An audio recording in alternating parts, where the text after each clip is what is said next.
اور عورتوں کو سمجھا دیا جائے کہ جن حالتوں میں نماز نہیں پڑھنی تو قرآن مجید کی تلاوت نہیں کرنی تو ان دنوں میں ذکر و اذکار، تلاوت، استغفار، درود پاک یہ پڑھنا منع نہیں ہے، یہ چلتے پھرتے پڑھا کرو۔ نماز کی عبادت سے تو وہ 5 دن 10 دن ہر مہینہ محروم ہے، لیکن ان دنوں میں ذکر کی سے تو محروم نہ رہیں، دعائیں پڑھیں، ذکر و اذکار کریں، استغفار کریں، درود پاک پڑھیں، وہ منع نہیں ہے۔ اور ایک بات اور خواتین کو سمجھا دی جائے کہ بہت سی عورتیں ہر مہینے 3 دن 5 دن ماہواری ہوتی ہے، وہ 10 دن پورا نہیں نہاتی، یا اسی طرح بچہ ہوتا ہے 2-3 دن کے بعد 4 دن کے بعد خون بند ہو جاتا ہے، وہ 40 دن پورا نہیں نہاتی کہ بھائی 40 دن ہوں گے اس کے بعد نماز شروع کریں گے، روزے رکھیں گے۔ تو یہ مسئلہ ذہن نشین کر لو، عورت اس وقت تک ناپاک ہوتی ہے جب تک خون آتا ہے۔ جب خون آنا بند ہو گیا، بچہ پیدا ہوا، ایک دن خون آیا، اگلے دن خون بند ہو گیا، تو اب وہ عورت پاک ہو، نمازیں ادا کرے۔ اسی طرح اگر رمضان ہے تو روزے رکھے، اگر وہ اب 40 دن 10 دن 15 دن غسل نہیں کرے گی حالانکہ خون رک گیا تو وہ نمازیں بھی اس کو قضا ادا کرنی پڑیں گی، روزے بھی قضا ادا کرنے پڑیں گی۔ نماز اس وقت تک معاف ہے، روزہ اس وقت تک معاف ہے جب تک خون آتا ہے۔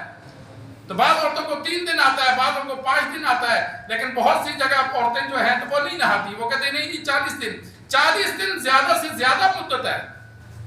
بچہ پیدا ہونے کے بعد خون کی زیادہ سے زیادہ مدت 40 دن، اسی طرح ماہواری میں زیادہ سے زیادہ مدت 10 دن رکھی کہ 10 دن کے بعد خون نہیں رکا کسی عورت کا تو اسے ہم کہیں گے اس کو بیماری ہے، لہذا اب یہ خون آتا بھی ہے تو نماز پڑھے، خون آتا بھی ہے تو روزے رکھے۔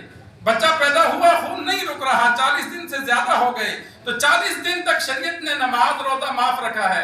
40 دن کے بعد خون آ رہا ہے تو حکم ہے وضو کرے، نماز ادا کرے اور روزے رکھے۔ 40 دن کے بعد معافی نہیں ہے، یہ زیادہ مدت ہے۔ اس مدت سے زیادہ خون آ رہا ہے، نہیں رک رہا، تو اس عورت کو پھر بیمار سمجھا جاتا ہے کہ بچے کی وجہ سے خون جو آنا تھا وہ بند ہو گیا، اب یہ خون اس عورت کو بیماری کا آ رہا ہے، یہ کسی عذر کی وجہ سے بیمار ہے، لہذا اب یہ روزہ بھی رکھے گی، نماز بھی پڑھے گی، چاہے خون آتا رہے۔ احادیث میں کئی صحابیہ اور عورتوں کا موجود ہے کہ ان کا خون رکتا نہیں تھا، ہمیشہ آتا رہتا تھا، تو وہ وضو کرتی تھی ہر نماز کے لیے اور نماز ادا کرتی تھی۔ ایسی عورت جب خون رکتا نہیں ہے تو اس کا وضو خون نکلنے سے نہیں ٹوٹے گا، البتہ ہر نماز کے لیے وضو کرے گی۔ جس طرح معذور بندہ ہر نماز کے لیے وضو کرتا ہے، نماز پڑھے گا، نماز کے بعد اگلی نماز کے لیے دوبارہ وضو کرے گا۔ تو یہ مسائل ضروری تھے، اللہ سے دعا ہے اللہ ہمیں دین سیکھ کر سمجھ کر عمل کرنے کی توفیق عطا فرمائے۔